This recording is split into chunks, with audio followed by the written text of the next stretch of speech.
everybody. Welcome back to Beyond the Gate, our Fullmetal Alchemist Brotherhood podcast. I'm Megan. And I'm Meg.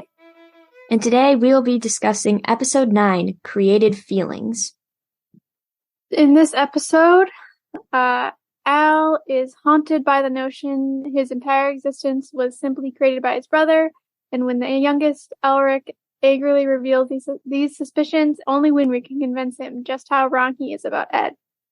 Yes, and this episode covers manga chapters, the second half of Chapter 13, Fullmetal Body, Chapter 14, An Only Child's Feelings, and the first half of Chapter 15, Fullmetal Heart.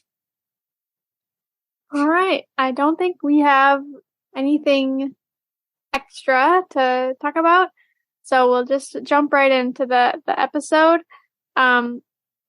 So Ed is in the hospital after his fight in the fifth laboratory. He's been beat up pretty bad. Ross and Brosh come in and they are reprimanding him, telling him that he was really reckless and he could have died. And he's, didn't think about anybody but themselves. And Ross slaps him and tells them that they don't need to do things on their own and they have people looking out for them, and just that all adults are not enemies, which I think was a wise thing to say because kids can feel that way. Yeah. That adults are the enemies and they're not to be trusted. But Ed is I don't know, he's pretty accepting, he's not upset about being slapped. Yeah. And he understands why they're upset and he's like, I deserve it. He's mature enough to admit that, yeah. Yeah, which I appreciate because I don't know, I feel like for me when people are like, you're an idiot, you're dumb, I tend to be keep my back up against the wall and no, I'm right. But so Ed is maybe slightly more mature than me in some areas. Very few areas actually. Maybe just that one. Anyway, but also it's funny because so Ross slaps Ed, and then they mention that Al got the same talking to as Ed, and Brosh got to slap Al, and he didn't. His hand is destroyed. Yeah. Another thing to note, in the manga, it's explained that the clinic that Ed is in is run by a friend of Ross's, and they didn't want to go to a military hospital in case they'd be asked questions. So Ross is really proving her point that not all adults are the enemies, because even though Ed and Al messed up real bad, she still doesn't want them getting in trouble with the higher-ups or, having to explain themselves and revealing too much about what happened at the fifth laboratory and causing suspicions to arise. Yeah. I also, it's interesting, when Ross and Brosh are reprimanding him, at the end they're like, we're so sorry for slapping you, and what's our punishment? And Ed's like, what? No punishment. Why are you guys being so apologetic and all this? And they basically say that because he's a state alchemist, he has the same ranking as a major of the army, so he could destroy their careers, but he's like, no, I'm just a kid. He tells them that they don't have to speak to him with such formality, which is another big thing for Ed because, well, he doesn't like being looked down upon, so you'd think that he'd take that opportunity to use his rank and be like, all right, everybody, you are my subordinates, so follow what I say. But he never does that.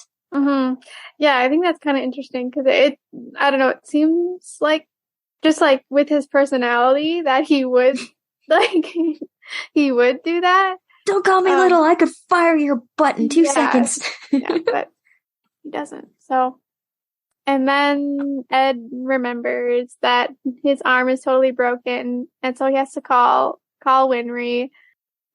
And he tells her that his arm's broken and he can only move his fingers. And you kind of see in Winry's memory that she remembers that she forgot a screw, and she's like, "Oh, that makes sense." And Ed's like, "What?" And she's like, "Never mind." Nothing.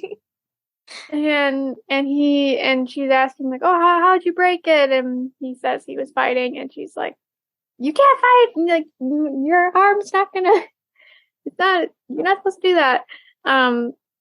And yeah, basically the conversation ends with that Winry is coming to Central to fix his arm. Yeah. And when they are talking on the phone, she's not as angry as Ed thought she was going to be. He has this little thought bubble of her just screeching at him, going, "You wrecked my precious automail! How dare you, Ed, you idiot!" But really, when she speaks, it's kind of like, "Oh, your arm broke. Need me to come down?" Yeah. And then Brosh is pushing Ed back to his room in a wheelchair, and he asks if Ed was talking to his girlfriend, and Ed, like, completely freaks out, and he's like, "No, she's just my mechanic." And it's kind of funny because, well, just in the manga, then Brosh asks him if like, he's like, "Don't you have a girlfriend?" And he's like, "I don't want one." I don't. Kind of funny. Same thing I say when my family asks me about a boyfriend. I don't want one. I don't want one. Yeah, and another funny thing from the manga is when Brosh asks him, "Was that your girlfriend?" Ed falls over and reopens his wound, and he's just got like this little speech, not even a speech bubble, like little text floating next to him, and he says, "Oh, I see Mom waving to me at the end of a bright tunnel." Oh, I missed that. Yeah, it's really tiny, so you really have to look close. And then while he's being pushed back to his room, he sees Al like just sitting in a dark hallway by himself. And Ed's like, "What are you doing, buddy?" And he's like, "Come back to the room." And Al's like, "Oh, I'll be there in a second." And then we see Al is contemplating Barry's words about that he was made up by his brother, and kind of at what's the phrase? A twist of the knife in the wound, yes. Like a little like robot like hits his feet. Yes, a little robot wind-up toy. Yeah. And a little boy comes to pick it up, so full of life and so excited. Mm-hmm. So there's a lot of imagery going on here that can be compared to Al's feelings. So the little toy robot hits his feet, reminding him that he might just be, a robot lacking free will. The little boy comes to pick it up, reminding him that he probably thinks of the boy he used to be, or that he thinks he used to be, reminding him he's not human. And then the next part is him looking in a small mirror that's over a sink, and while he's remembering Barry's words, he I'm not sure if he's squeezing the mirror, but it cracks, and like the memory fades away, and you just see his distorted reflection in the mirror. And cracked mirrors are often used in media for getting hard concepts through and disillusionment and things like that. Yeah, I like that kind of throughout the series. Al, like, he can't like actually like feel things, but they always manage to they always manage to like show his feelings in like another way. Yeah, because he doesn't have facial expressions. Yeah. Well, unless the animation goes crazy. Yeah. And so Al is, having an existential crisis, and then we go to the train station where Winry has arrived. She gets off the train and spots Armstrong, and she's like, Ed couldn't even come to pick me up at the train station, and he tells her that that Ed is in the hospital. Yes, I like the phrasing Armstrong used in the manga. He says, "Well, you see, Edward has been taken in. And Winry goes, so he's finally been taken to juvenile hall. It's like, no, not that kind of taken in. Yeah, it's and then we go to the hospital and Winry is like super worried about Ed and she's kind of blaming herself because like, oh, his arm broke and then that's why he got so beat up. Yeah. And she says that and everyone just gives Ed like the dirtiest looks. Like it's like, no, it's not your fault. Seriously, it was my fault. My bad. Don't be upset. He's trying. Yeah. It's kind of like when you hurt your sibling and they're rushing to your parents. You're like, no, don't cry. You're fine. Mm-hmm. Yeah. And it's funny because in the manga, like Ed, when she first like says like, oh, it's all my fault. Ed is like thinking to himself, oh, like I didn't know she could be so cute. And then he like reassures her, and then she like totally changed. She's like, oh yeah, never mind. Like, let me charge you a service fee. And then Ed's like, I guess she's not that cute. I guess she's not cute. Another difference that I found pretty funny in the manga was when Winry first arrives at Ed's room, he's like swaddled in bandages, and she's like, your wounds were that bad? And he's like, no, but they got worse because Major Armstrong hugged me and cracked his spine, basically. Yeah. It's so funny because in the manga, like you just see like there's like 4 words, it's like squish, crack, gush, like as Armstrong like hugs him.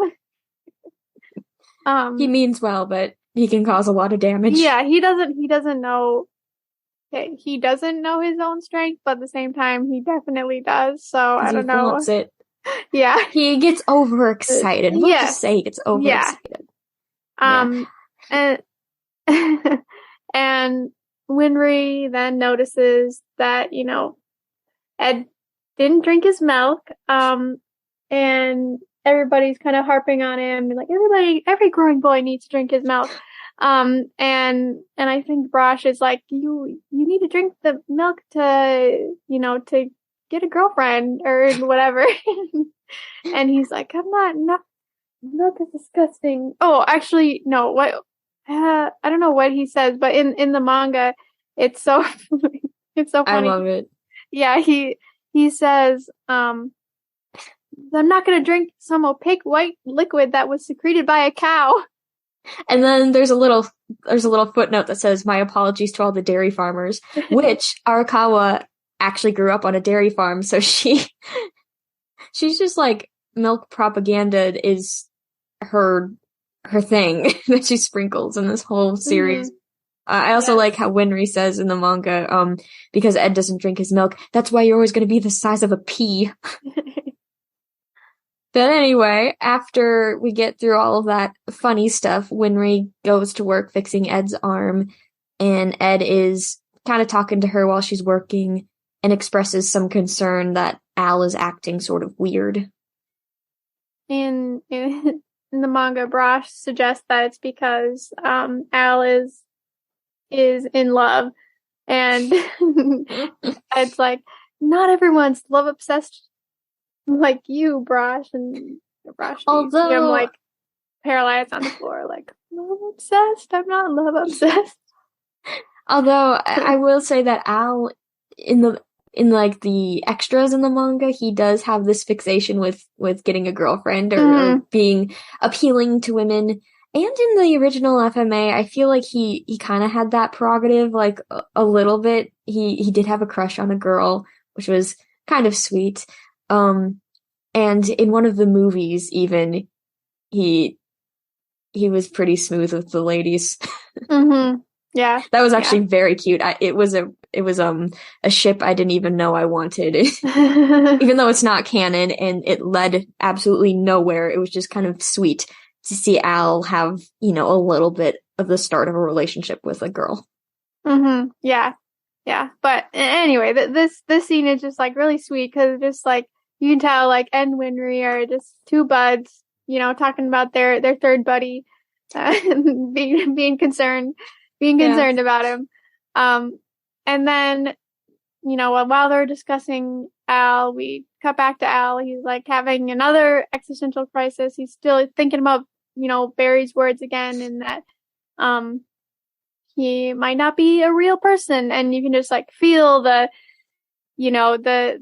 tension building, and like, I don't know. I understand that when you just like have a thought in your head and it just like, you just keep thinking about it and thinking about it and thinking about it, and it just like builds and becomes this like big, huge know thing. how that goes. And then like, later on in the episode, we see him like totally explode. Yes, and like actually, brief aside, Al was 14 at this point. When I was 14, I did have an experience where I got stuck in a loop like that, and it did lead to a moment where I just lost it. Not in anger, but I try not to cry in front of people, but I did burst into tears, and I was like, you have to reach a breaking point at some time. Mm-hmm. And I feel like 14 is the prime age for something like that to happen. Yeah, 14 is, I don't know. At least for me personally, it was probably probably the roughest out of the middle school, high school years, at least for me. Yeah. I don't know. I guess that transition from like middle school to high school is freshman year was the worst for me. It's not the worst for everybody, but for me it was. No. Yeah, same. Okay. And then we have Mace Hughes. He arrives. He again bursts in I feel like he always does. And he's like, "Oh, I heard that Edward had a pretty blonde girl come to service him." and like, I'm sorry. That line could have phrased it differently. Yeah, I could have phrased it way better. And you can see like Ed just totally like collapses and like out. And he's like, "No, she's my mechanic." And Hughes replies back, "Oh, so you seduced your mechanic?" And so, no. And then Ed shoots back. It's like, "What are you doing here? Aren't you supposed to be working? I thought you were really busy." And it turns out he's been that, he has the afternoon off, and he's making Sheska do all the work, basically. And in the manga, Ed calls him an evil man. Yeah. And you just see like Sheska like bent over books looking totally dead.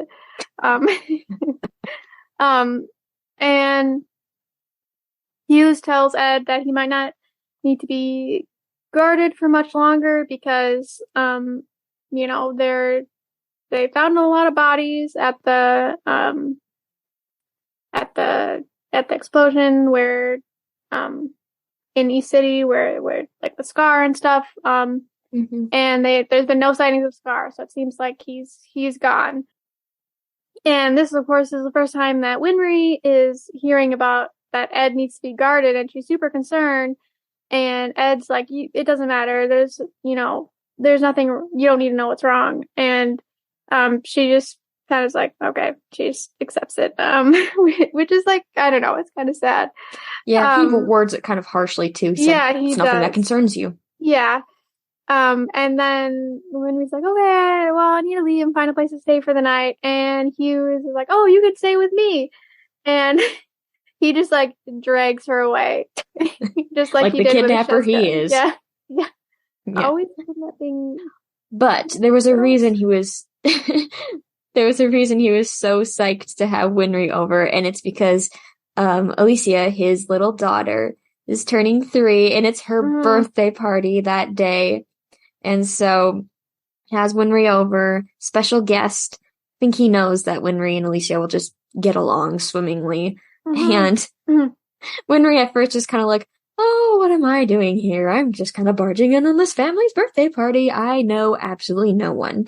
But then Alicia comes over to her, and she has this cute little moment where Winry's like, "How old are you today?" She goes, I'm 2. No, I'm 3. Winry just falls head over heels in love with this adorable little girl. Yes, yeah. Something that I noticed, like, in the manga, that at this point, Ed and Al have actually not met Alicia and That's true. and Gracia? Gracia, and in the anime, they meet them in the very first episode, which is anime original.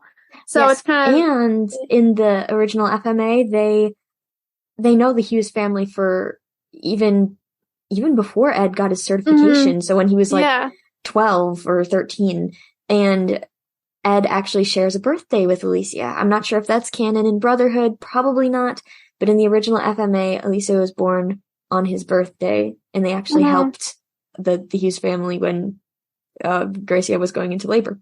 Yeah. So it's just, it's interesting, and I think it's important for the story and like what comes later is that Ed and Al have never met Hugh's wife and daughter. Yeah.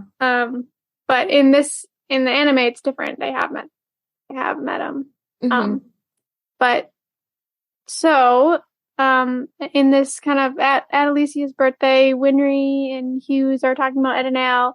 And Winry just kind of venting, like, they never tell me anything about what's going on in their lives. And in the manga, she mentions that they didn't even tell her when they left. Oh, man. At the first time. And it's really sad because she says, that maybe if they had been a real family, they would have told her. It's just, I don't know, that line just kind of like really broke my heart a little bit. Like, yeah, I don't know.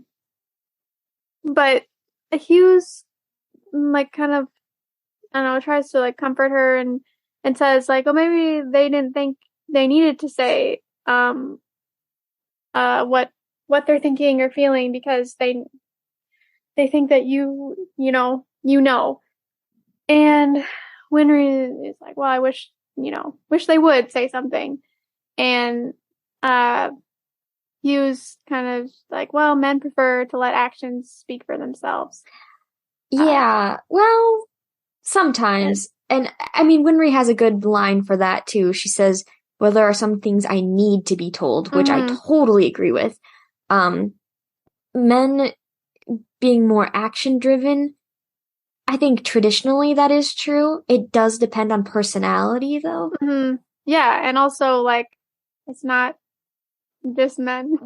Oh, totally no. Like, it's, I don't know. For me, I don't feel like I am the best with words, so I prefer to, show that I care through, what I do. And and also I think that it is more of a personality thing, because you think about like the 5 like different love languages. Like, oh, totally. Some people, like, you might prefer to like, hear things, people tell you things, or like spend time with you or whatever. But also, like, there's also things that you're better at doing. So there's acts of service, giving gifts to show your love. Yeah, that's true. I think it's more of a personality thing. Yeah, yeah. And also, okay, they are also teenage boys. Oh, and yeah, so they're trying to figure out everything. It's just a rough time to be trying to discuss your feelings. And yeah, it's hard to tell somebody else what you're feeling when sometimes you don't even know yourself what you're feeling. Yeah. Yeah. And then one kind of, well, a couple last things in the scene, but one funny thing is that, like, Winry has Alicia sitting on her lap, and then these like 3 little boys come up and they're like, Alicia, play with us. No, play with me. And Hughes just goes crazy. He like pulls out his gun, cocks it, and is like, you guys better not hurt her, and like completely terrify the boys. And Winry's like, there's such thing as being too protective. Oh man, I love it though because my dad always jokes. He's like, "All right, if you ever get a boyfriend, just remember I've got a shotgun." I think that's like the classic, Oh, yeah. like dad joke or whatever. I don't know. The threatening. Yeah. Um, and then the next morning, Winry's leaving, and of course, all the Hughes have fallen in love with her and don't want her to leave, and so she like agrees to stay another night, which is very, very sweet. And then we come to the scene. The scene. Ed is eating, and he's like complaining about eating, and he like refuses to drink his milk, and that just like Al's in the room with him, and it just like sets Al off, and he's like, like you're so lucky to have a body, and he kind of accuses Ed of like, you keep saying that we're gonna get our bodies back, but we haven't yet. Like, are we really gonna get our bodies back? And he kind of, I don't know, at first Ed's like, brother, I'm sorry, like, we're gonna get our bodies back. And then Al's like, well, I know why we haven't gotten them back. And he basically like spills out like what he's been thinking this whole time, that he accuses Ed of like making him up, and then Winry and Panako going along with it. And in this scene, it's kind of interesting because Winry is also, she is just about to come into the room, and Hughes and Brosh and Ross are all there as well. So like everybody's heard it. watching like Al like totally freak out at Ed. Yeah. And Al saying, there was something you said you wanted to tell me, and what you're going to tell me is that all my memories and everything about me is made up, right? And so, of course, Winry's just floored by this. Like, how could he think that? And I think, Meg, you had said this is the first time Ross and Brosh would have known that Al is just a suit of armor without anyone inside. Yeah, in the anime, because in the first, I think what was it, like episode 7, when we first meet them, like Ed and Al like say like, oh, he's in a suit of armor because of a hobby. Yeah. And then like they never say like they never come back to that. Like, so like we're just, I think, supposed to assume that Ross and Brosh like don't know. Right. Hughes might, if Roy told him. Hughes does know, because he was there when they fought Scar. That's true. Oh yeah, that's right. Yeah, I lived another day to tell the tale. Yeah, everybody like knows. But I think in the manga, I think that they do know, because like in that one scene where Brosh is like, oh, you have a metal arm. I think Ed says something like, oh yeah, we're trying to get our bodies back. Yeah, so I think they probably figured it out by now. Yeah, I feel like they maybe do know, but yeah, I don't know, it's never like explicitly stated. Right. And I mean, they're subordinates of Armstrong, so he might have clued them in just so they knew how to protect the boys in the best way possible, since they were their guardians for a little bit. Yeah. And then after Al like has his little freak out, Ed like slams his fist down, and he's like, are you done? And then he just leaves the room. And Winry like calls after him, but he just walks away. And then Winry hits Al over the head with a wrench, and she's like, she's just sobbing, and she's calling him an idiot. And she tells him that what Ed was afraid of telling Al talking to Al about, is that Ed was afraid that Al blamed him for what happened, like him losing his body. And we get this flashback of when Ed was getting his automail, and he's just like crying, and he's like, it's all my fault. Al, that Al lost his body. Yeah. And say more about that, but yeah, but I think sharing that moment with Al probably snapped him out of the funk he was in. Mm-hmm. And she just says, "Now go get your brother." And she points down the hall and she's like, "Run and talk to him." Yeah. So Al's just like, "Okay, I will." And he runs to go find Ed. And Ed is on the roof, just kind of looking out over the city, slumped over the railing. And Al comes up, and Ed just kind of knows he's there before Al can even say anything. It's like, "Hey, we haven't sparred in a while. Let's fight." Yeah, and he he like totally like just attacks Al, and Al's like, "Wait, brother, stop! Like, Your injuries. Yeah, like you're hurt." And Ed is not listening, and he does his. I feel like this is becoming kind of a bit of a theme, is that he plays dirty. He uses his resources. Yeah, that's what it is. He uses his resources. He like throws a sheet at Al, and like he takes him down, and he's like, "That's the first time I won."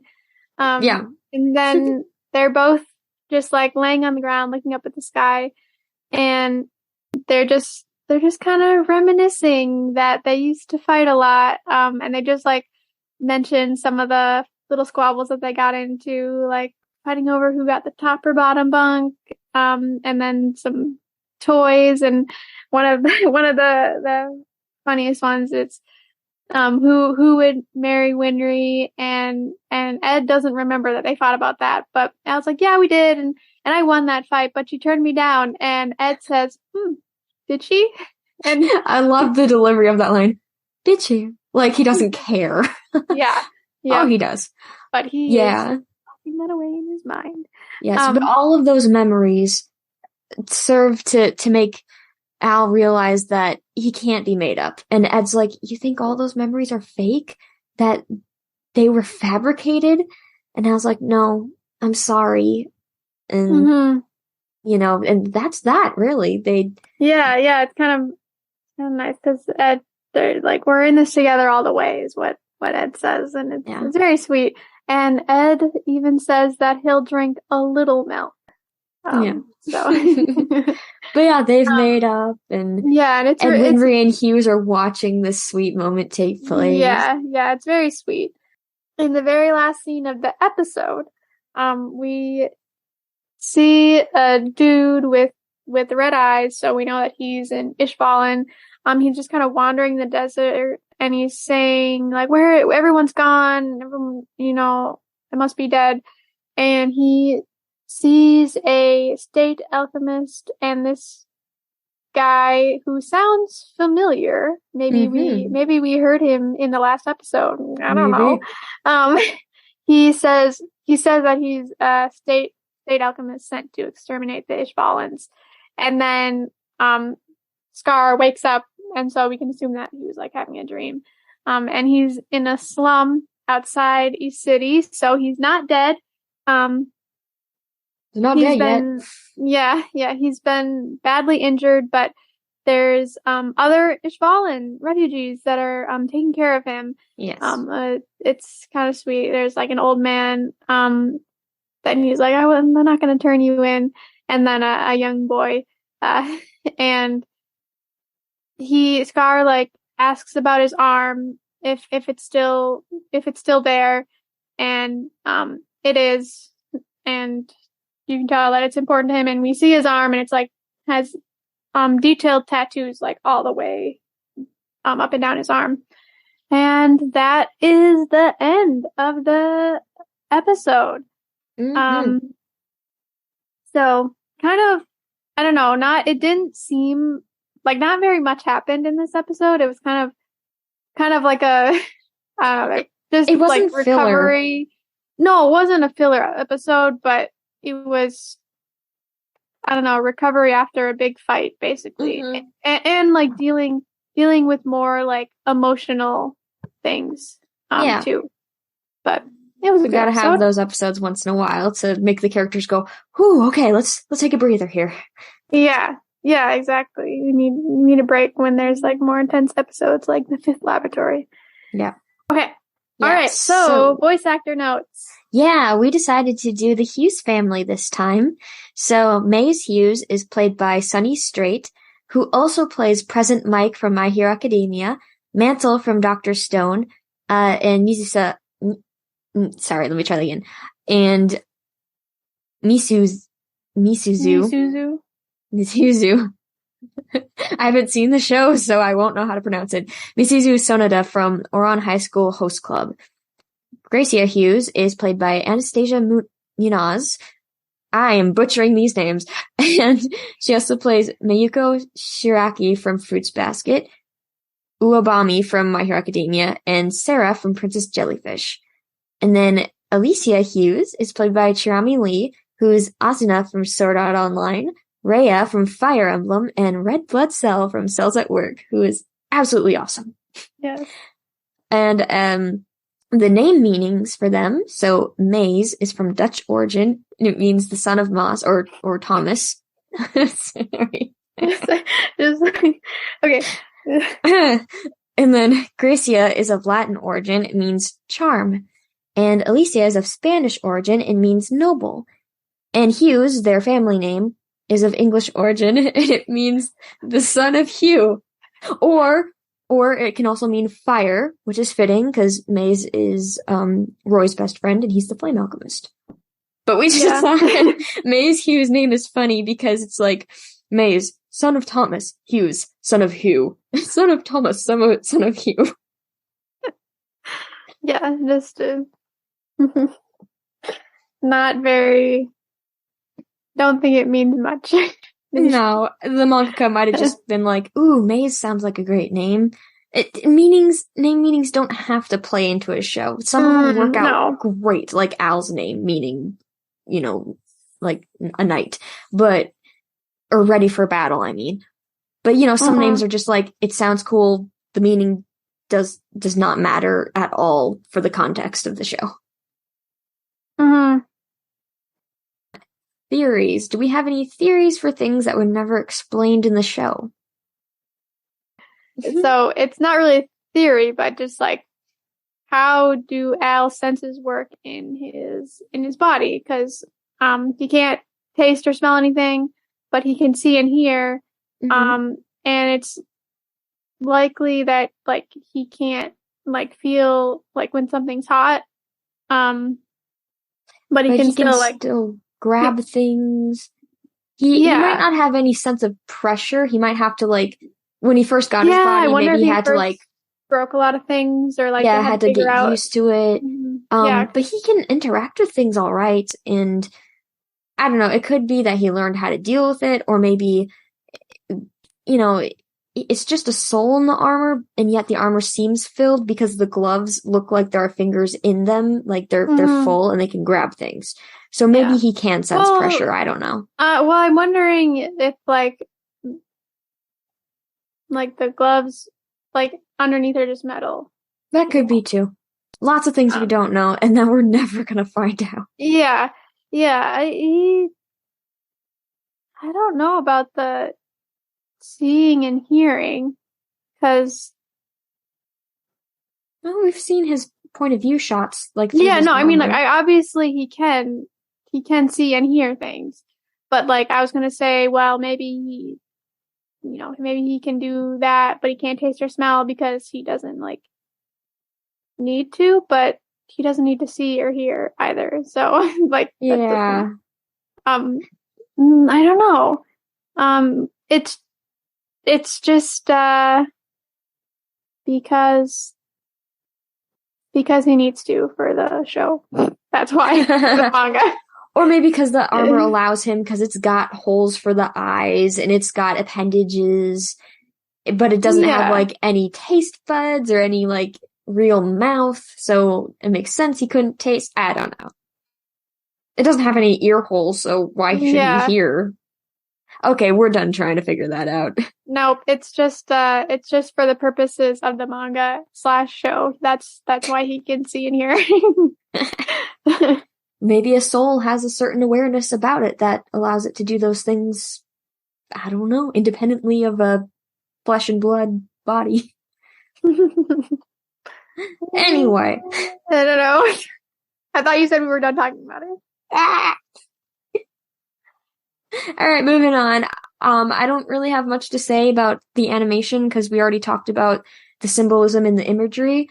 I guess my one comment on the episode is that the music is just so good. Like the soundtrack for this whole show, I could just put it on and have it as study music all day long. Yes, and I do that. I listen to this music while I study because it's just keeps you motivated. And for our little philosophical analysis, one question that we thought to discuss is, how do you know for sure that your memories are real? It can be. You wrote this down, so I don't want to Sorry. It can be easy to confuse fantasy with reality or distort things so they line up with how you think they should be. Sometimes your memories are coded by the emotions you were feeling when that thing happened. Some things that can help you sort out your memories are like your gut instinct. Ooh, that couldn't have happened. Let me rethink on that memory and see if I come up with something more reasonable. So using logic and stuff. It's just hard to sort things out. Yeah, I definitely I don't know, your memories are kind of fickle things. It's really easy to completely forget things or totally misremember, or somebody will remember something one way and then another person will remember it another way. Yeah. You're like, what's the truth? What actually happened? And it's kind of funny, I'm sure you have this too, where your family tells you stories about things that you did when you were little, and you have, I don't have any memory of that, but just from them telling you so many times and stuff, you have it's weird, you have a memory of it, even though you don't. You really don't remember it, but you can picture it. Yeah, exactly. You can picture it happening, even though you don't actually remember. Yeah, exactly. Yeah. But yeah, it's hard to know about if your memories are real or not. Another thing that we wanted to talk about is that the whole Al's storyline of wondering if he's real or made up by his brother. And I had not heard this before, but Megan was saying that some people really didn't like this storyline, with Al questioning his existence.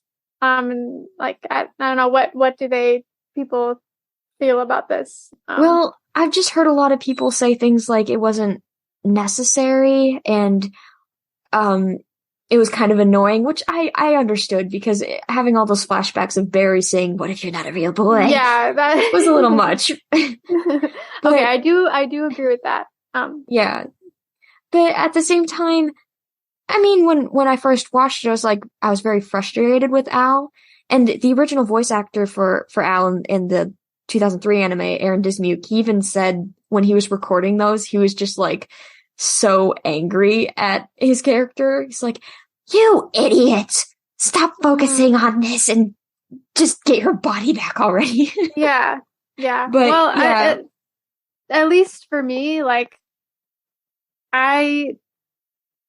don't know. I liked it, and I thought it makes sense, and it did.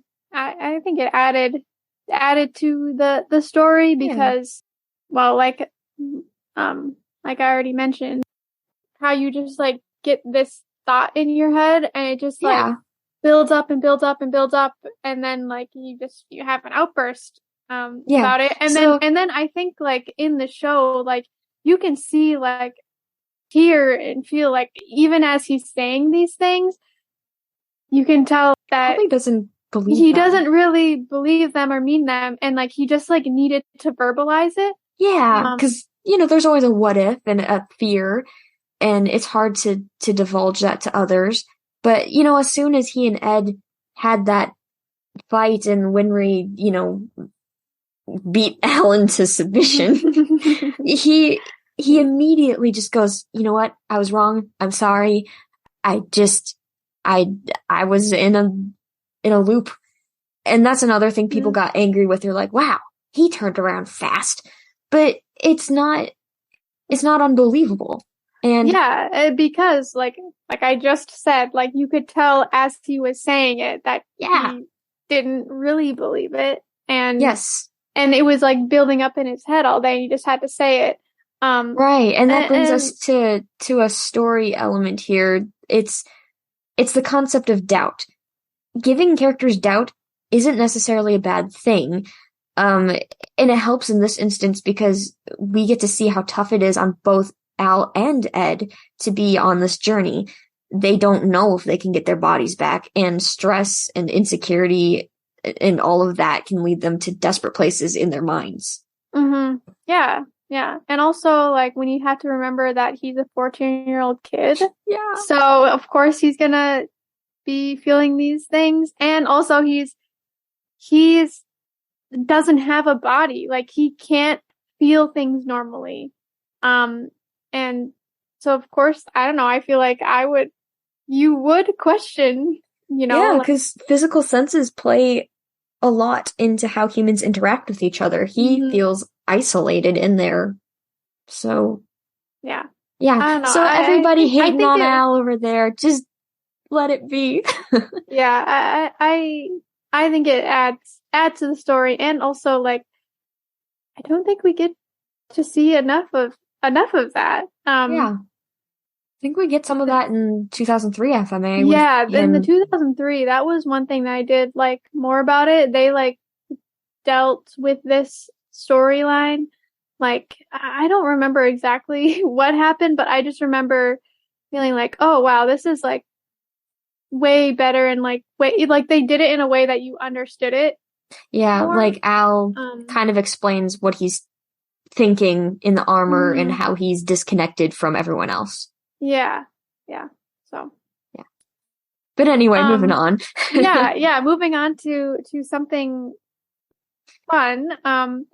At the end of volume 4, or no, just kidding, volume 3, of the manga, there's like this extra story, side story, that was animated in the original, Fullmetal. So if you want to watch it, check it out there. It's pretty good.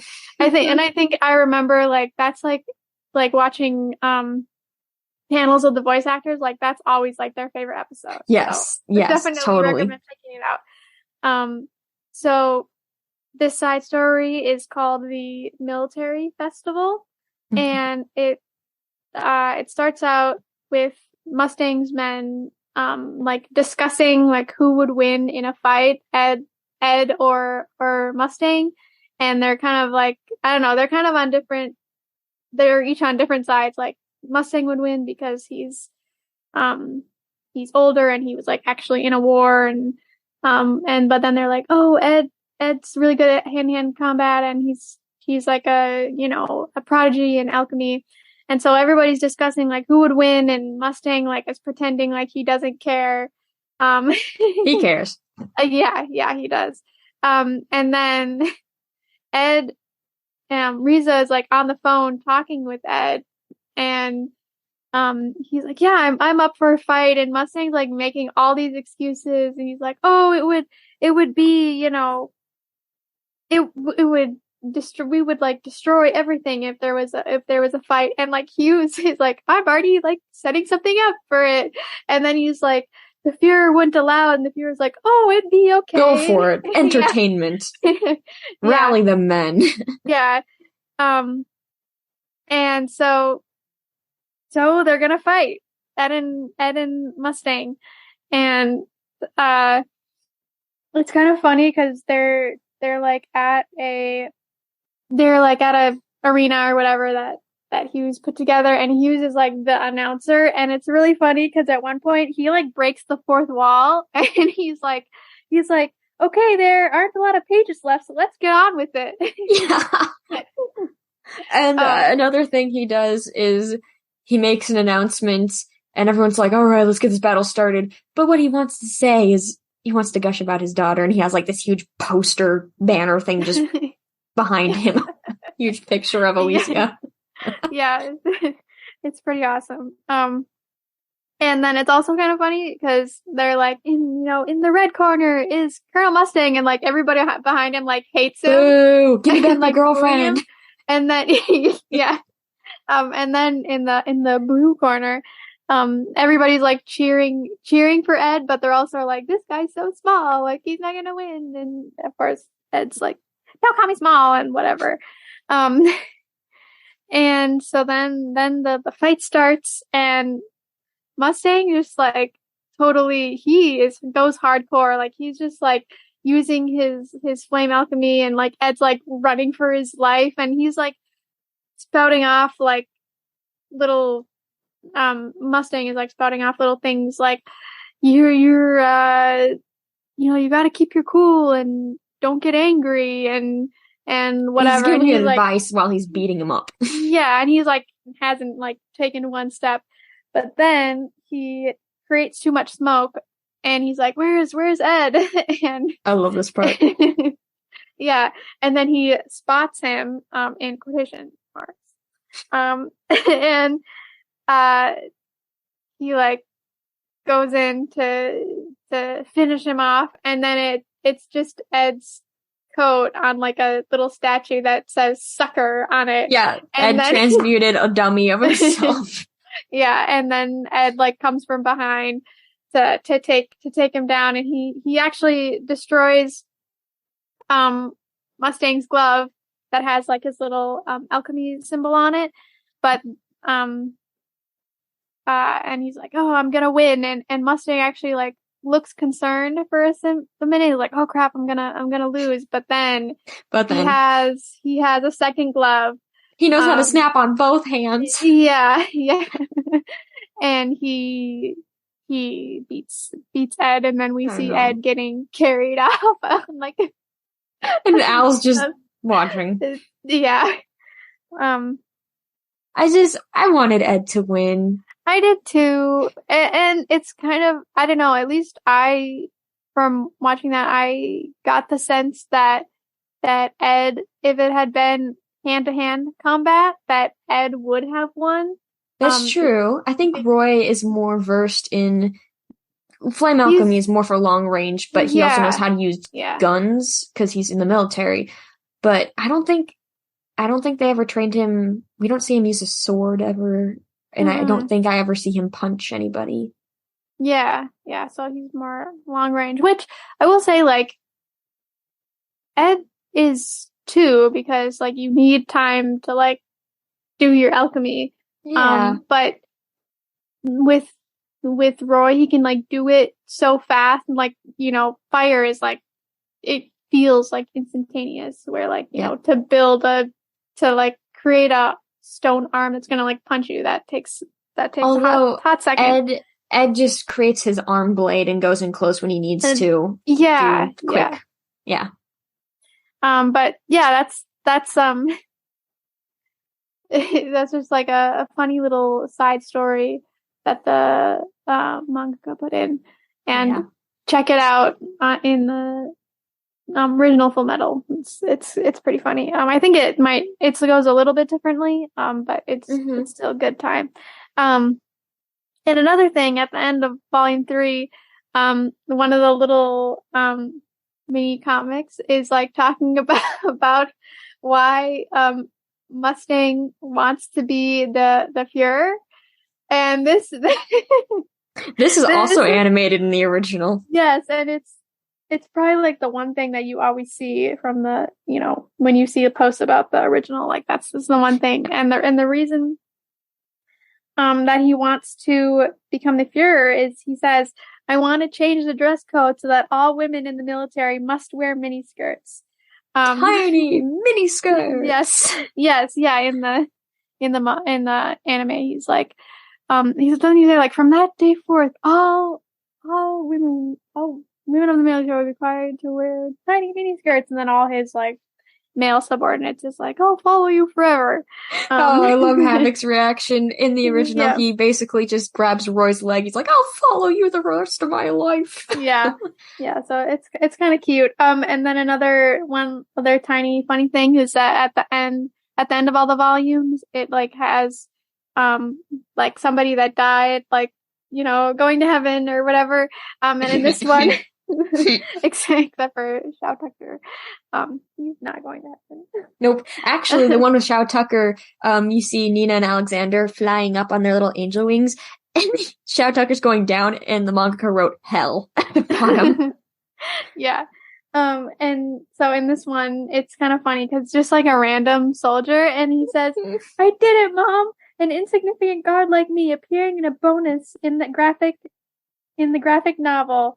And it's just funny and kind of sweet. So this is a mangaka doing her job right, adding these little things for the fans. Mm-hmm. She said those are some of her favorite parts to draw. Yeah, it's kind of fun. It's like, it kind of reminds me of like, when you have something to work on, like it's always fun to do the things that you don't you don't need to do and you don't. Yeah. It's easier to make up funny stories than it is to like write the actual story. That is true. I can confirm that is true. Okay, Yeah. well that concludes our extra fun stuff, so we're gonna move on to the outro for this episode. Yes. So the favorite line of the episode. What is yours? Yeah, Megan? mine, it might not be my favorite for the content, but definitely for the delivery and the impact it has on the characters. But it's when we get that flashback when Ed is getting his automail surgery. He says, it's all my fault. Al lost his body and it's all my fault. He can't eat anymore. He can't sleep. He can't feel cold or warmth. He's my little brother and I'm supposed to protect him, and I did this. How could he ever forgive me? Oh, just a knife in the heart. So, I like that line too. Yeah, oof, what an impact. And, what's your line, Meg? Mine comes from Winry when she's talking with Hughes at the end of the episode when they're watching, Ed and Al make up. She says, maybe you don't have to hear some things out loud, but it sure is helpful sometimes. And yeah, I don't know, I like this line because it's true. Like some things you do know, like when, you know that like your family and your friends love you, but it's nice to hear that. And just to have that confirmation and just other things too, that like, oh, if this person would just like say this thing, then like, all my like secret worries and doubts would be gone. I want validation. Yeah, exactly. So I like that line. And I think it's just relatable. Yeah, and that leads into our moral theme, what we learned in the episode, which was, you're not alone. Some things should be said out loud. And that reminded me of some lyrics that I really like from, it's a song called Obvious. It's from the Dear Evan Hansen bonus soundtrack, which is, it's a musical I really like. And the line goes, sometimes the words we tend to withhold are exactly the words someone needs to be told. Mm-hmm. Yeah, I think that sums it up very well. Yes. And then who pushed the story forward in this episode? Hughes did. He had that little chat with Winry, and he had a lot of, introspective things to say. And Winry definitely pushed the story forward because she knows both of those boys so well. So she knew what to say to Al, and she knows, how to help Ed when he needs it most. So I think she's definitely not only the mechanical support, but the emotional support that they need. Yeah. And it's interesting because kind of throughout this episode, she's like struggling, like, oh, the boys don't tell me like what they're feeling and what's going on in their lives. But then she's the one that like, brings them together. And, she's kind of she's very important to them, and they need her, even if they don't say that. And I think, she maybe doesn't say, yeah, they do need me, but I think she saw that they needed her. Or she saw that their bond was still strong, and she realized that she is still a part of this family that they have. Mm-hmm. Yeah. Which is all she ever wanted anyway. Just, to have these boys around, because she's an only child and they feel like her brothers. Mm-hmm. Yeah. Yeah. And that's the end of the episode. We did it. Lots of stuff. Lots of stuff. Yeah. So, I guess thanks for listening, you guys. We will see you guys / you will hear us next time for episode 10. Yeah. Wow. Yeah.